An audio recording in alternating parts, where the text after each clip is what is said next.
फुलारी पुग्यौँ कि अब एकछिन तल भ्यू पोइन्टपट्टि जान्छौँ हो। यी मौसम चाहिँ यस्तो छ है, एकदम लेक जस्तो राम्रो छ। अनि यहाँ चाहिँ हाम्रो हिजोकै टिमसँगै यहाँदेखि थपिनु पनि थपिएन। अब यता चाहिँ हामीले जानु पाउँदैन कि, यता चाहिँ अलिकति ठुलो मान्छेहरू होइन माथि जान्छ। अन्त हामी चाहिँ यसरी यता मुनिबाट जानुपर्छ। हामी चाहिँ एकदम यो छ, यसरी जान्छौँ। यहाँ यसो गइरहेको छ सबै। मामा छ, मेरो छोरा र छोरी छ, अन्त बहिनी छ। अन्त आज चाहिँ पानी पर्दैछ तर ठिकै छ है। तर हिजो पनि माथितिर गएको थियौँ नि, त्यतिखेर पनि ठिकै थियो। एकदम यहाँ चाहिँ शीतल, त्यसले गर्दा आउँछ। हामी चाहिँ बेसी भन्दाखेरि कहिले कहिले यसरी परिवारहरू भेला हुँदाखेरि आउँछौँ कि। अब चाहिँ यहाँ धेरै मान्छे आउँछ। आज चाहिँ छैन जस्तो लाग्यो। यहाँ एकदम सन्नाटा छ यहाँ। अब चराचुरुङ्गी पनि आज चाहिँ कराएको छैन। हिजो बेलुका साह्रै बेसी पानी परेर त्यसले गर्दा त्यस्तो भएको होला। यसरी जाँदैछ, हेर्नुहोस् एकदम राम्रो छ है। जाँदैछु। यहाँ चाहिँ तल गरम लाग्छ, मुनि चाहिँ हामीहरू यहाँ आएको ठाउँमा चाहिँ एकदम शीतल, बसाइ चाहिँ एकदम राम्रो हुन्छ यहाँ चाहिँ। तर कहिले एक्लै चाहिँ आउनु हुँदैन, कोही बेला यहाँ चाहिँ गणेश भगवानहरू आएको हुन्छ। यहाँ मेरो परिवारहरू यस्तो छ है, एकदम राम्रो छ। राम्रो छ है, राम्रो। जाँदैछु है, एकदम छिटो जानु पर्यो। अब सबैजना गइरहेको छ। चरा कराउँदैछ। यो चाहिँ चिलाउनेको रुख है त। यस्तो मजाको छ है चिलाउनेको रुख चाहिँ।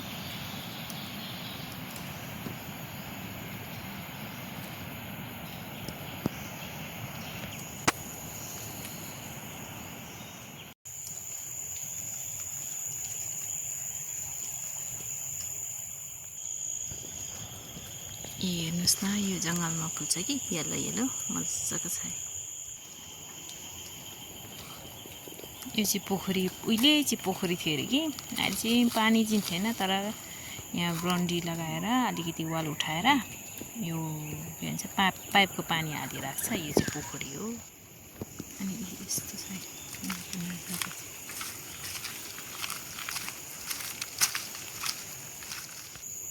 यहाँ चाहिँ एकदम यो मैला चाहिँ गर्नु हुँदैन। यहाँ चाहिँ एकदम प्लास्टिक होस् चाहे जुसको बोतलहरू होस् होइन, सबै फ्याँक्नु चाहिँ हुँदैन। एकदम प्लास्टिकमै बोकेर लानुपर्छ। यिनीहरू चाहिँ सबै लुङ्गर टाँगेको, सबैले यहाँ आएर यसरी जति हावा चल्छ नि त्यति राम्रो हो यो लुङ्गर टाँगेको ठाउँमा। त्यसले गर्दा यसरी लुङ्गर टाँग्छ। अब चाहिँ पुग्दैछौँ। यहाँ बसेर खाने जग्गा यहाँ छ। यसरी बसेर खाने जग्गा यहाँ छ। यहाँदेखि उता जानुपर्छ। यो भ्यू पोइन्ट चाहिँ यहाँ मुनि, यहाँदेखि चाहिँ एकदम खतरा देख्छ। त जाँदैछु ओह्रालो। यहाँ हेर्नुहोस् न कस्तो खतरा जुसुले, डरलाग्दो छ है। अब चाहिँ पुगेको है त, यस्तै पुगेको। हेर्नुहोस् एकदम दामी छ। त्यो ठाउँ चाहिँ यताको कोइरी भन्थ्यो। अन्त पहिला हामीले पानी खान्थ्यो।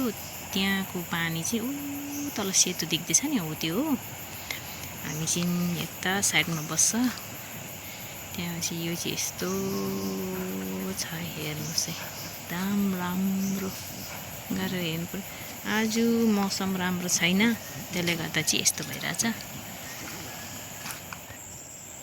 त्यो तलको हरियो ग्राउन्ड जस्तो देख्छ, त्यो चाहिँ पुरानो एयरपोर्ट हो। त्यहाँदेखि चाहिँ यताको यो खोला जस्तो बगार जस्तो देख्छ नि, यो चाहिँ नयाँ एयरपोर्ट बनाउँदैछ। एकदम बेसी पानी परेर चाहिँ यस्तो भइरहेछ मौसम चाहिँ। यहाँ एकदम काम गर्नेहरूको बस्ने ठाउँ चाहिँ यता पर छ। अब चाहिँ बल्ल पुगेर हजुरहरूले देखाउँदैछु, हेरिदिनुहोस्। तपाईँहरूले मनपर्छ यो जग्गा चाहिँ, एकदम राम्रो छ।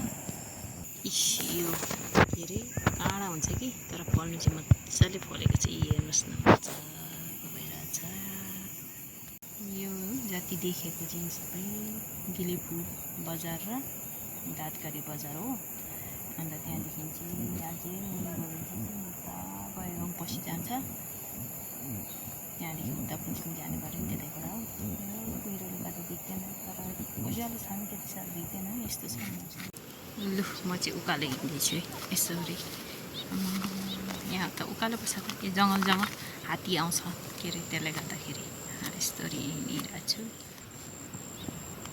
यहाँ चाहिँ एउटा पुतारी बसिरहेको छ हेर्नुहोस् न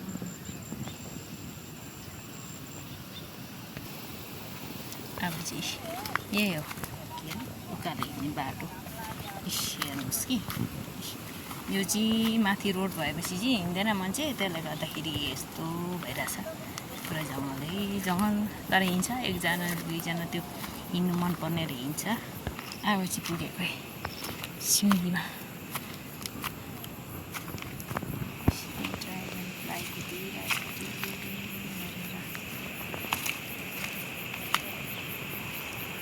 पुतलीहरू छ आज पुगेको हामी चाहिँ खाइसक्यौँ अनि बाटो लाग्यौँ है यसरी सबैजना जाँदैछौँ अब सकेको काम सबै जाँदैछौँ अझै फर्केको तल त्यो पोखरी सानो छ कि त्यहाँ जाँदैछौँ अब चाहिँ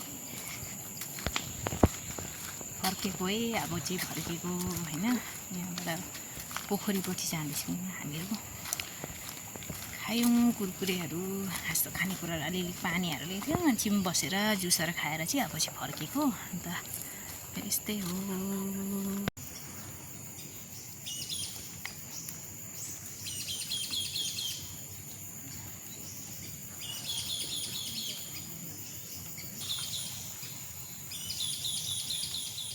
यही हो पोखरी भन्ने चाहिँ यसरी यस्तो मजाले बनाएको छ